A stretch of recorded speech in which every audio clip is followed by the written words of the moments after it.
6:24 and time to take a look at your money. Today for Cyber Monday, odds are you're not planning to buy much with pennies, but as you just heard, right now the coin is on its way out. A bit of history this morning.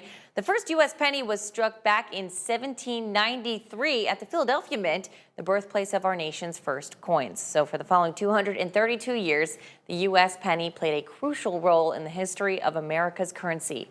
But on November 12th, the U.S. Mint pressed America's last penny for circulation to the general public. And financial advisor Mark Gravachewski joining us now live. Good morning, Mark. Morning. Good to see you both. The kind of a chilly morning. Oh my gosh, super chilly morning. Let's hope Andrew can maybe gently nudge some warmer weather our way.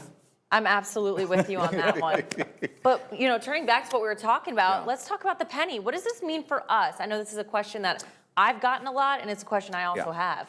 Well, the U.S. Treasury Department estimates there's about 300 billion U.S. pennies still in circulation. Now, to be clear, the penny has only stopped being produced. It has not been discontinued as a form of U.S. currency.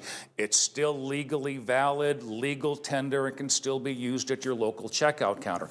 Now, earlier this year, President Trump instructed the U.S. Treasury Department to stop producing pennies, but only Congress has the authority to actually officially discontinue any specific denomination of U.S. currency. However, there are a number of bipartisan bills that have been introduced in both the House and the Senate to officially discontinue the U.S. penny.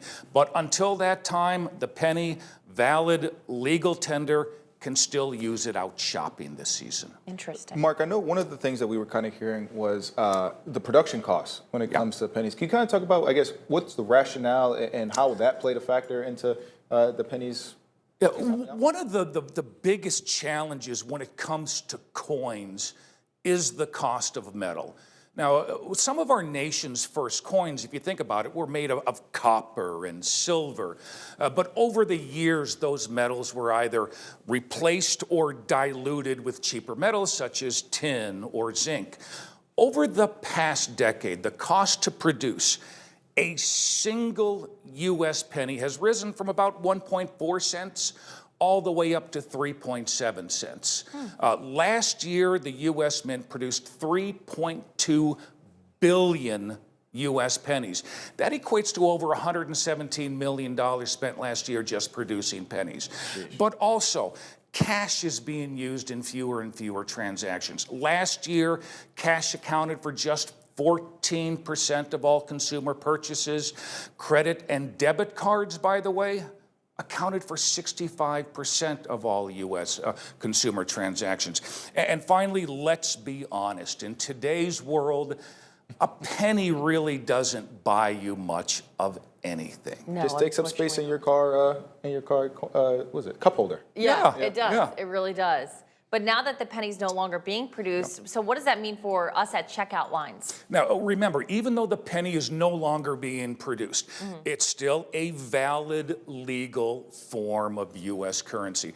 Going forward, though, there shouldn't be any significant impact to how we shop. For those non-cash transactions, think of your debit and your credit card, transactions will continue to be priced out to the exact penny. But for those cash transactions, however, you might see a little bit of a twist depending on which store you go for.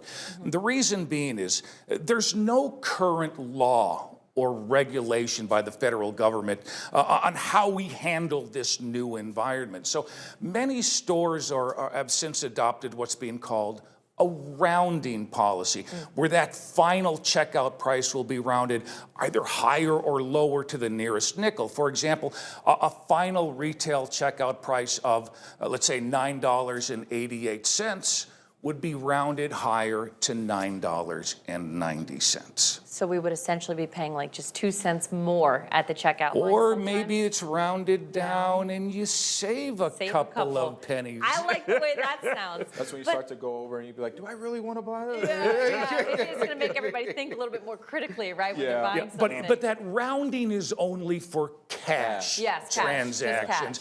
And the whole concept is over time, rounding up, rounding down. And that's why there's this bipartisan effort within Congress, both the House and the Senate, to kind of make some official decision on what we're going to do with the U.S. penny.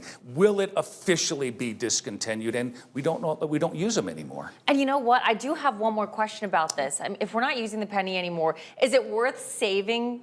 Are they going to be valuable? Is it going to be any kind of Is value? it going to be a collector's item where Right? that penny becomes 5 cents?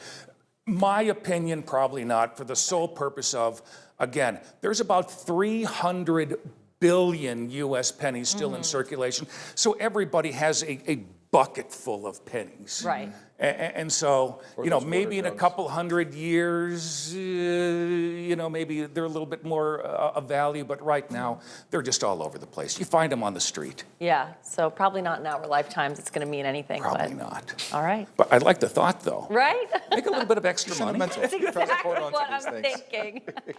All right, Mark. Well, thank you so much for joining us. And Good to see you both again. great to see you too. We're We'll happy to see see you you next back from Monday. this holiday. Yeah. Yeah, of course. All right, we'll be right back after this break.